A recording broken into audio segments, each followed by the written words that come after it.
Someone said that Hans turning out to be a villain was unrealistic because there was no build-up or foreshadowing. He fits all of the genre expectations of a romantic hero. But actually, none of that is true. They are completely wrong. I mean, you could argue there's a genre expectation of a Disney prince falling in love at first sight, even though they haven't done that since The Little Mermaid, maybe Aladdin. But it is still common in fairy tales. It's not an unreasonable expectation for the genre. Except the story lets us know right away that it is unreasonable here. You can't marry a man you just met. You mean to tell me you got engaged to someone you just met that day? Elsa and later Kristoff let us know that this is not normal. Anna is a sheltered princess who doesn't understand how the world actually works. Unlike Hans, who has been searching his whole life to find his own place. I've been searching my whole life to find my own place. He is worldly and would know that it's weird to marry someone you just met. Love is an Open Door is all about how he's taking advantage of Anna. And it's especially telling that the only time they sing different lines in unison is when she says, "I see your face," and he says, "I found my place." But with you, I found my place.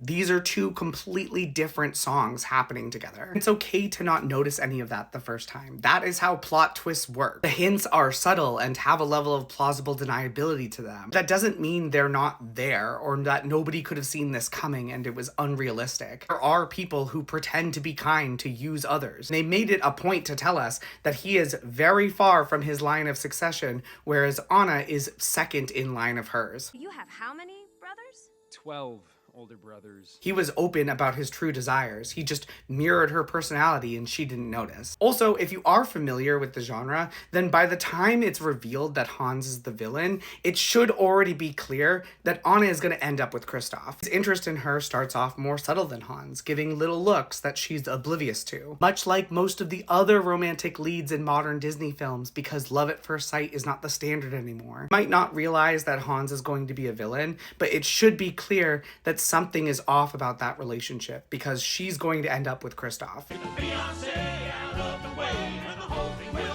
The only moment that's really trying to convince you that Hans might have genuine feelings for Anna is when he looks at her like this as she's walking away. It's clearly a genuine smile. It's just not about him loving her. It's about him seeing her as an opportunity. Side note, have you ever noticed how buff his arm is in this scene? Anyways, the point is that yes, the build up to Hans's villainy is subtle, but it very much is there. He does follow the literary expectations of realism. And if you believe otherwise, then I highly recommend rewatching the film before making a video on it. Or at the very least, re-listen to Love is an Open Door.